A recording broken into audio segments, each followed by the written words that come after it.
Hey folks, man, this is Monk, and we are back with another episode of Classes of Cinematics. And this is the show where we talk about the classic films that shaped and warped our childhood film-going experiences. And I'm joined as always with my co-host. We got Bobby Blockbuster. Yo. Yeah, today, folks, man. So this month of October, we're going to be digging in with the horror, and specifically, we're going to be going through the Stephen King's adapted films. And this was a heavy hitter. Today, we're going to be talking about Cujo from 1983. And this is directed by Louis Teague. And I think Louis Teague also directed the film Alligator, which is another feature. And this tale of a killer canine, man's best friend, turns into his worst enemy when sweet Saint Bernard Cujo is bitten by a bat. He starts behaving oddly and becomes very aggressive. As Cujo morphs into a dangerous beast, he goes on a rampage in a small town. Stay-at-home mom Donna, played by Dee Wallace, gets caught in Cujo's crosshairs and a fateful errand with her son Tad. Stuck in their tiny car, Donna and Tad have a frightening showdown with the crazed animal. And that name is wild, dude. I know, Tad, Rad Tad, what man. the hell? Like, I'm Todd, but Tad was supposed to be I'm wondering what is that the short name for? Like, what would the whole name be like? Yeah. Ratatad? I have no idea, man. But I guess we get into it, man. What do we like about this film, man? I mean, first and foremost, it's the story building for me. I feel like the way that this film progresses from beginning to end is just it's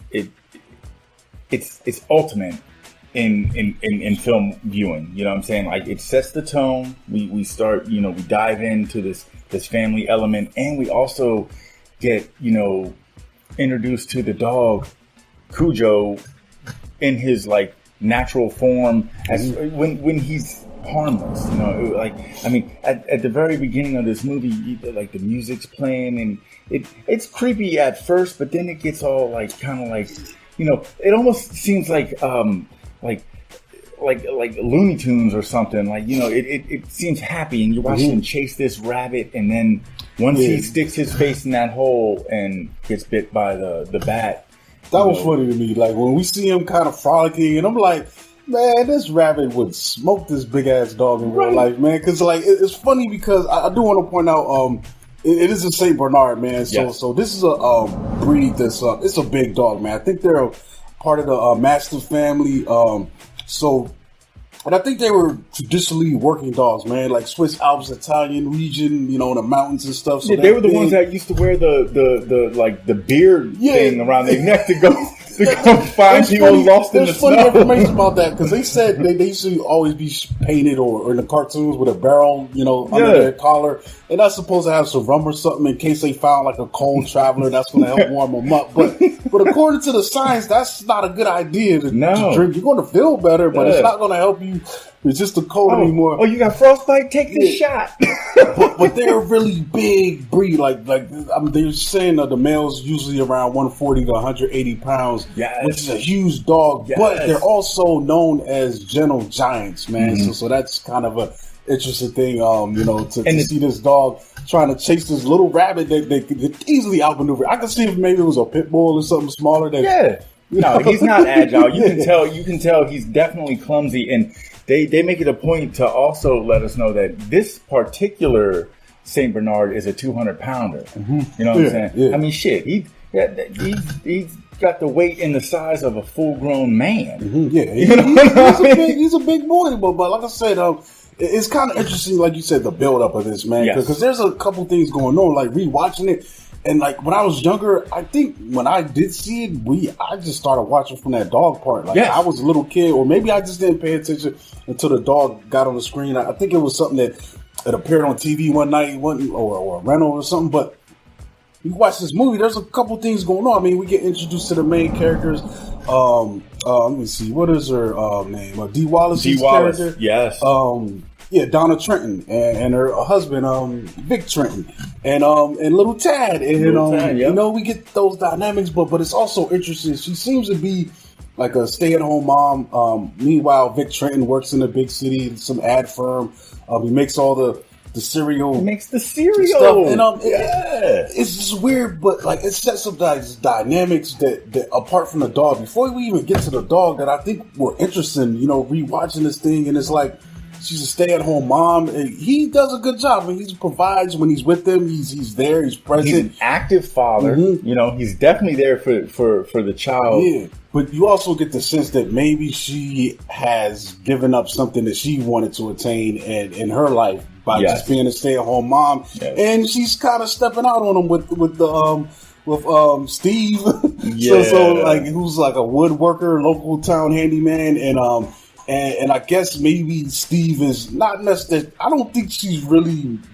It's not really about the sex or anything. I think it's just the adventure, the attention, the break away from her mundane, family life. It's gotten. You know what I'm saying? Yeah, and and not for nothing, like you said, this film is, watching it this time around, I realized how layered it really is. Because before, I would look at the whole first half of this film. I mean, it's only clocking in at $1:33. Yeah. So it's right on it's a short film. But that, up until the car scene where they're trapped in the car, I would just look at it like it's another Lifetime film. But this time around, I really sat down and I just really appreciate the dynamic that it really has to give. Like you said, it goes deep into the family lifestyle and, how hard it can be on everyone involved. You know what I'm saying? Like the husband, yes, he's working hard. He's doing everything that he needs to do to provide and being a stand-up father, but he's apparently missing the mark when it comes to taking care of home when his wife is involved. You know what I'm saying? Because if she was satisfied and happy, then she wouldn't be stepping out. And when she does step out, she, like this guy Steve, he's like pretty much like the town getwit. You know what I'm saying? Like he just, I think that's his thing. Finding, lonely housewives or whatever. But what really upsets me about Steve is that it's not that he's just trying to make his presence felt with the wife, but then he's acting like he's the husband's friend. Like, let's go play tennis and let's go hang out. It's like, man, you want to shake my hand and screw my wife behind my back. He's hand delivering the stuff that he's working for the family. I fixed this horse, and by the way, I screwed your wife. You want to go play tennis? Yeah, when it'd probably be better if she just came to pick it up when the husband's not around, because you could tell, like, I like that layering, like seeing her in the background being uncomfortable because she know he's in there. Like, oh my God, my husband's gonna find out, and as a viewer, we can sense that tension. Like like before they even expose the fact that they got something going on, like you see her kind of looking down, and he's walking in my man's house like he owns it. Yeah, chest out, like, hey, oh yeah, I brought the horse. Hey, what up, Donna? How's that cereal? I mean, it's like, yo. Hey, my man, you want to go play tennis? I know you keep beating me, but by the way, I'm stabbing your wife. You beat me in tennis and beating your wife. Going back to what you said before, the setup, because that situation is building up to come to a head. And then we got the situation with the dog, because while Cujo's chasing this rabbit, he ends up in a tree stump with a bunch of bats in there. And it's weird, man. Like it's interesting. I actually read this novel back in the day. Yes. When I think in the high school era, when I just started digging to a bunch of his Stephen King stories, and they totally stripped out the supernatural elements. I think that was the director's decision. Yeah. But there were a lot of supernatural elements. Even the nature of Cujo's possession is more demonic than, and this one is kind of just more depicted as rabies, even though I feel like the director is teasing some of that supernatural stuff a little bit. Like, definitely. But he gets bit on the nose and goes about his business. And we later on, when we meet the dog again, basically they've got a problem with his car, and only this dude out in the sticks has the he's got the better price. Yeah. Because remember, he goes to the local mechanic, and the mailman's like, oh, well, by the way, so-and-so out here in the cut, he can do the same work for a cheaper price. And, it's a little more, he'll get you taken care of. Cause like the local mechanic's like, leave the car, drop the keys. And my man's like, man, I kind of want to get this shit done right now. You know what I mean? So, you know, and it's crazy because, like, Cujo, you get that sense where he kind of comes off like he's like a junkyard dog, and you get that feeling of, you know, that's the environment that he's in, but it's not a junkyard. It's a slightly different element. This is a house. It's like it feels like it's a mechanic shop, a working shop, but it just happens to be the guy also has a house next to it. He lives there. But yeah, so when they roll up, I even like that. He's still in Cujo mode, man. So like, I think that's cool. Like, if she's intimidated when she sees, like, oh my God, look at this big, you know, but then the little boy, hey, come here, Cujo. He's nice. He's a sweet boy. And he is, you know, he's letting the kids come up and play. He's acting like the breed is known for, a gentle giant. Yes. And, but then later on, you know, I love the way it plays out because there's little things, man. You start seeing him react to noise in a funny way. Like, it looks like it's annoying him. Like, and there's certain things as it starts to escalate, and it's great, man. And I love the fact, you know, later on, I think the first time we really see, like, trouble, I mean, besides those audio things where he's reacting to the sounds and he's just looking like it's irritating him, when, that foggy morning. Yes. When, yes.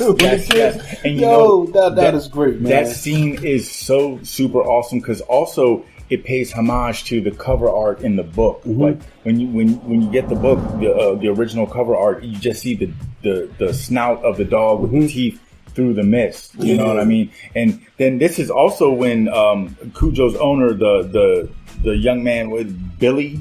I guess the mechanic's son. Brett Camber. Yeah. There you. Oh yeah. No, his real name's Billy. My bad. Brett. But you know, he's like, hey, Cujo, what's going on? And like Cujo's like snarling. You can tell that the rabies are starting to take effect, but he still, you know, had enough of himself left that he knew that he didn't want to hurt his kid. You know what I'm saying? He walks away, but the kid is like, damn, he's like, man, what's going on? And then it's just, I love that. The way they give us that like slow transition, like every time we see Cujo from that point after, he looks worse and worse and worse. And you know, the cool thing about that is, I was looking at some of these, you know, doing some digging. You know, they used 5 different Saint Bernards, one mechanical dog, and a dude in a dog suit to give us this effect that we got.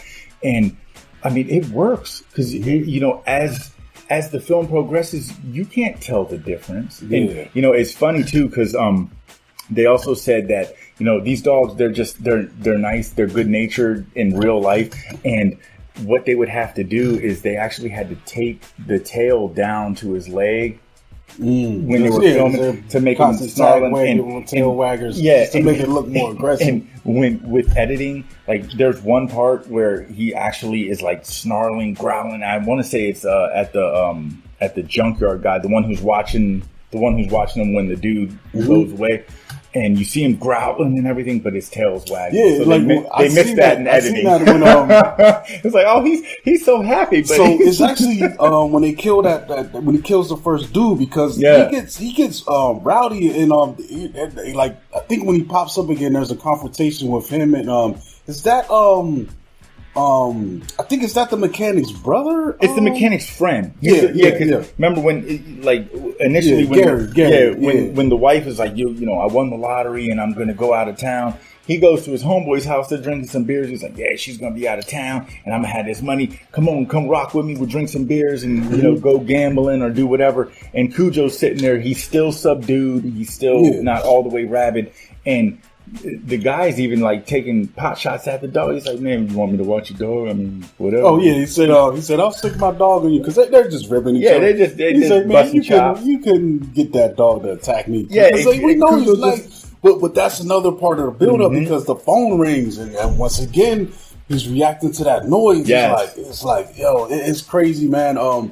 But back to the dog thing, man. An interesting thing about that too, why they had to use so many dogs, because they said the dog trainer tried to convince the producers to pick another breed because he said, as gentle giants as these dogs are, they're not very good at training for this kind of work. He offered them Dobermans, which are really great. You know, anything, you know, more trainable. more, for this kind of work. And so basically, they had to train each of those dogs to do a single specific thing. That's the most they could get out of them. Yes. It wasn't like they could get one dog to do it all. They had to, specific things, man. But it's crazy, because, like you said, Cujo's progression, man.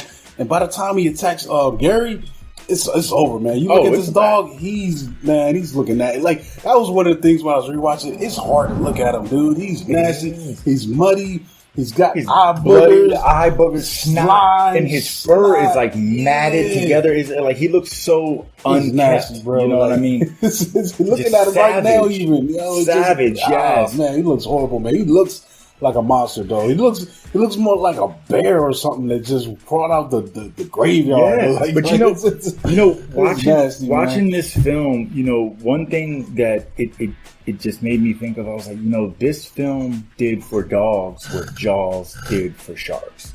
Anyone who has a fear of dogs, this will reinstill that fear. Yeah, definitely. It will reinstill that fear because, I mean, this is like you said, this is not just your Chihuahua breed. This is a dog that is huge. Mm-hmm. I mean, dude, when we get to the point... And a comment, I mean, think about it. Didn't Disney make a few movies with a dog like this that were kind of cute, family? I remember. I swear there were like a couple... Disney, but I know Beethoven. Beethoven. That's them kind of movies, man. Like, Beethoven was a Saint Bernard. Yeah, he's just big, sloppy, and fun, and it's cool. But I mean, when they're nice, and that's great. Mm-hmm. But this film, what it does is it shows that the other side of the coin. When they turn savage and when something happens, like in this case rabies, there's not much you can do as a human when the animal goes in beast mode. Incurable, and that's the part of this film that I love so much. Once he does go full on rabies, and she what's her name, Dee, she drives, or Donna, I'm sorry, drives her and Tad. They have to get the car fixed, and their car breaks down at the place, and Cujo comes out. This film turns full on siege. Mm-hmm. They are trapped in the car, and I mean, you can feel it. You feel the heat. You see the body sweat and everything, and you feel as condensed as they are. You know what I'm saying? Mm-hmm. They're helpless. You know what I mean? And that's where, to your point, where it's you've got like several things going on, because not only is a dog, but then the car itself, being stuck in that heat, is causing problems. They can't stay in there forever. Tad's hyperventilating. He's going through it. So it's like it's something's got to give. Something's got to give. They can't stay in there forever. Yes. And to your point, this is where even though the movie doesn't really hit on it as much as the book, but it's that supernatural element, that possession element, because even though Cujo is rabid, he set his sights on them. Like it's deeper than him just trying to attack them because he's rabid. Like I fuck with that too, because think about it. Like rabies, it can make animals attack, but it also disorients them. And I think that's honestly why they have a chance, because there's moments where, even though he's intent on attacking them, like when she opens the door for him to take a piss, and you're like, that would be the perfect time for this dog to attack, but you realize the rabies kind of does have him disoriented a little bit, and he doesn't respond to that. But when that phone rings, he's up and he jets to the house again. Like, yes, but it's really weird. There are times, the second time when the phone rings, like he wants to attack the phone because the noise is bothering him, but you see he looks back. But then he grabs the closest thing to him. It's like misdirecting the aggression. It's like sometimes you'll see like that. Like I've seen.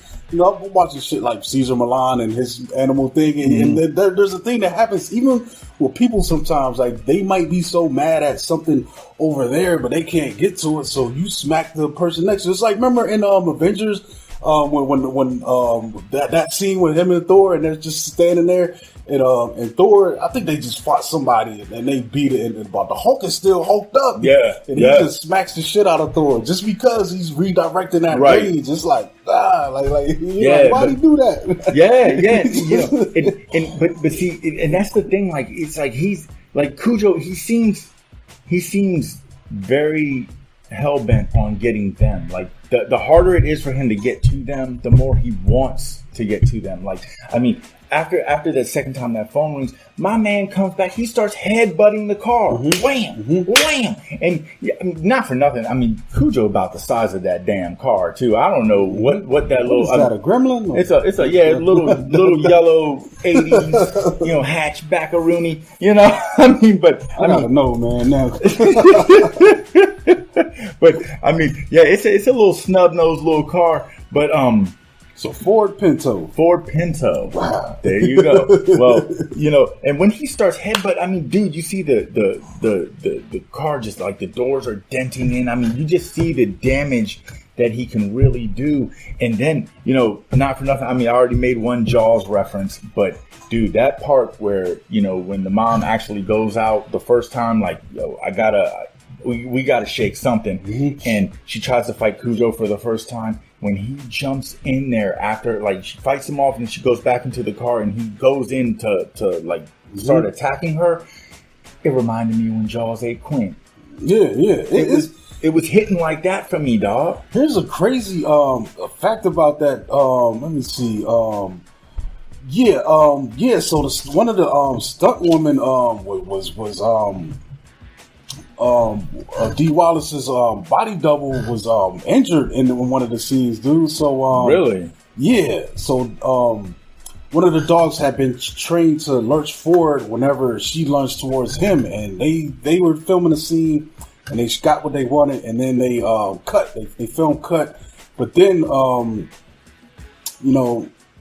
being excited that they got the shot, she suddenly jerked forward, and then the dog, because it was trained to go forward after her, said it bit off the end of her nose, dude. It says she was rushed to a hospital where doctors reattached the nose flesh. You know what I'm saying? Jeez. So I guess they saved the tip of her nose. But they say also this wasn't the first time she had been injured or otherwise harmed during the set. Shoot, on the set of Jaws 2, she also lost her eyelashes and eyebrows when a flare gun mishap set her wig ablaze. So this stunt woman, she had a rough go of it. Yeah, but that's crazy, man. But yeah, that's the thing, man. Like, these dogs, they're powerful, man. They are, and it's not like the dog was being crazy or nothing. He was doing what he was trained to do. She just lost the awareness of. Yeah, and they said, like, when they were filming, the way to get the dog to like look like he was attacking, they were putting like toys and stuff in the cars. Yeah. Like, I can definitely see all that.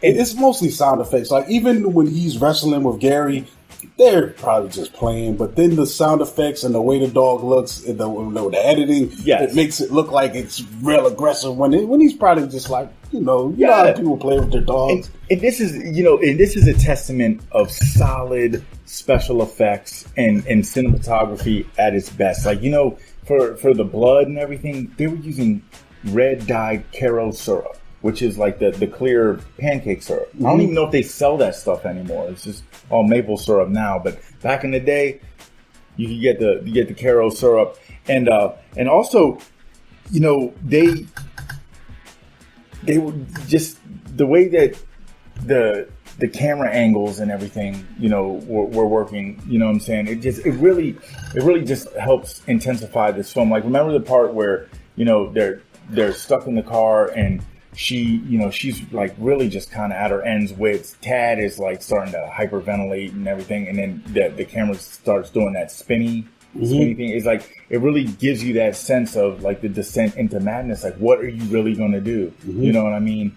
And as a parent, like, I love the fact that, like, it really shows, like, that sense of helplessness. Like, you want to help get your child out of this situation, but what are you really supposed to do? And that's why I love the part when she decides to go all mama bear on Cujo. When she finally gets out, she's like, she's going toe to toe with this dog. But see, that's where I've also realized, like, the effect of the rabies. Like, you can't deny that, because if Cujo was full on, had his wits about him, and wasn't just in a madness state, he would have made short work of her, man. There's no way she would have went toe to toe. But because he has the aggression, but he doesn't have the analytics to really do this effectively. He wants to attack, but it's like a few weeks ago when that video came out with that woman getting attacked by that fox, and she was, I mean, he might have nipped her a couple times, but basically every time that fox rolled up, she kicked the shit out of him, because he was just blindly rushing at her. He didn't have no, skills or no technique about it or anything. And not for nothing, I mean, she was Babe Ruthing him with that bat. She twapped him like, 4 or 5 times. Wow. And to the point, I mean, breaks the bat off and then still stabs him. When he, I mean, even that part where she falls and he falls on her and she stabs her. I mean, dude, he's as big as she is. When she lays on him, it's like it looks like a body on a body. $130 at the most. But the funny part is, dude, because I rewatched it and I hadn't seen this thing in years, so it's like I know he's gonna get up. I think he gets up. But they give us a big hit with the music tone. Yeah. Because I was like, oh, he's getting up. Because he's laying there, he's like, he looks like he's on his side. And I'm like, she's got that gun. I was like, man, you might want to put one in him. Yeah. But she goes in the house, brings the kid in, gets on the phone, and then Cujo comes back out, and we get that scene, and it's like, bow. And I was like, what was it? Was it Zombieland? Zombieland? Double tap? Yeah, you got double tap. Yeah, you know what I'm saying? Yeah, but that was great, dude. Because like at that point, she's it's just like Ripley, man, on the Aliens, dude. She's like coming out victorious. But it was cool, man. I definitely enjoyed how that fight went down, because like you said, she went full on just protective instincts. It's like, I gotta do something. And by this point, I mean, she was already attacked. I mean, at some point, like, she's gonna end up getting rabies too. I mean, I don't know, if they get her to the hospital. I mean, the book is different. Well, the thing about it is, with that, you have a limited opportunity. Like with us, like there's no cure for rabies. You can, I forgot what it is. You can prevent it. There is a vaccine. So basically, if you're bit by such an animal, you've got to go and get around its shots, and that's going to keep you from manifesting it. But if you get to the point where you're showing signs of it, it's too late. They can't save you. So you gotta that's why even a scratch or whatever. And the thing is too, with animals, they can't even test to see if an animal has rabies without getting brain tissue. So anytime they gotta test an animal, the animal has to be killed before they can, so it's, it's one of them things, dude. So a lot of times what happens, when you get bit, it's like you're either gonna take the shots, or we gotta kill this animal off top to test to see if it has rabies and if you should get the shots. And there's a short window. You know what I'm saying? So you can't really play around. And then, and so you got that going on, and then plus Tad is like, poor little guy. He couldn't breathe. He's hyperventilating. By this point, they haven't had no water. Their lips was so crusty, dog. Yeah. Shout out to the makeup effects, because they definitely look distressed, especially Tad, man. Tad looked like a zombie. Yeah. Oh my god. Yeah. Had the rings around his eyes, little crusty lips. Yeah, man. Oh man. Yeah. And like I said, in the direction of this film, like the way that it was shot, filmed was great. So shout to Louis Teague. But the funny thing about this film came out in 1983, and initially John Carpenter was like, they reached out to him to get him to direct this film. He respectfully declined, and then. But I think also Stephen King stepped in and requested, he requested this guy after Carpenter declined. But then in the same year, 1983, Carpenter jumped on, guess what film? Christine.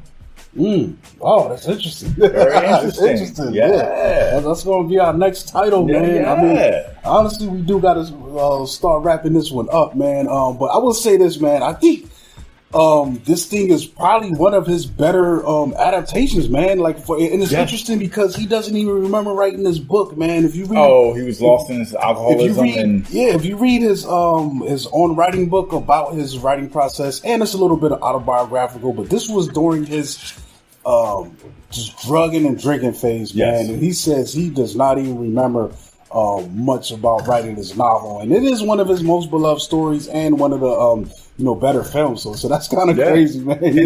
He also said if there was anything that he could change about the novel, it would be letting Tad live. because Tad dies in the book. So that's why he made it a point for them to, you know, make sure that Tad lived in this film. Because even I don't remember. Even though that he doesn't assume like writing credits or anything for this film, but he was heavily involved with it, and he also has been quoted saying that Dee Wallace, he feels that she did the best, you know, acting as far as, you know, movie adaptation or film, even better than Kathy Bates in Misery. Oh, he's bugging. That's what I'm saying. I was like, yo, I mean, I was like, I'm with you all the way, King. It's a different role, man. I think Kathy Bates had a much meatier character to play. That's probably, you know, why. But you know, she's good, but I don't. It's hard to compare. That's what I'm saying. Know? I was like, wow, man. Yeah. So maybe, you know, who knows? But that, you know, that's it's his literature that's, you know, then being, you know, given to us on screen. So maybe he saw something that like hit heavier. But I mean, she did a great job. I'm not taking nothing from it. I mean, like I said, this film is very layered.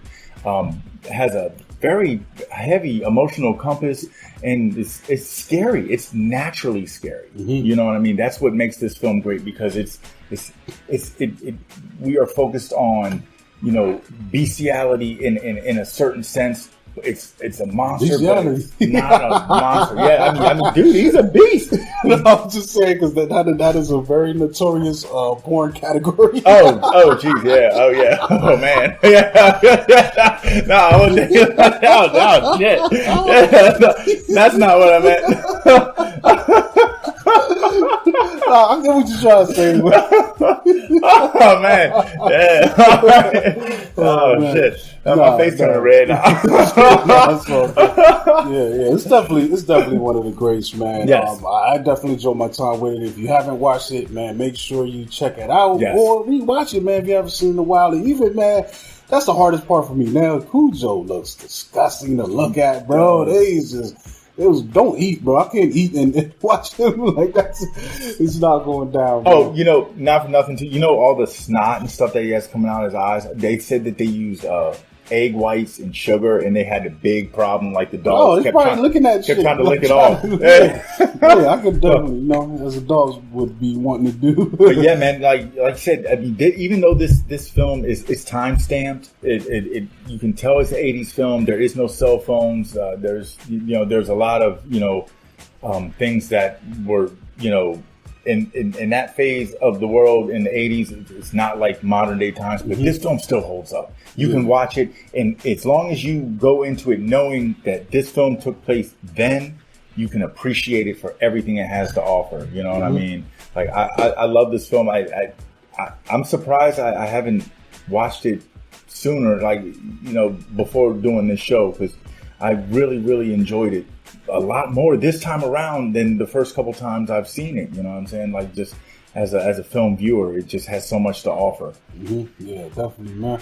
Well, I think that's it, folks, man. We're going to wrap this up. And this has been another Classics of Cinematics, man. Make sure you follow Classics of Cinematics on Instagram. And you can find me at Monkey Blood on Twitter and Instagram. And this is Bobby Blockbuster. You can find me on Instagram at Bobby Blockbuster 118. Yeah, stay tuned. We're going to have a lot more of these for this month. And we're going to be having some of your favorite peoples on.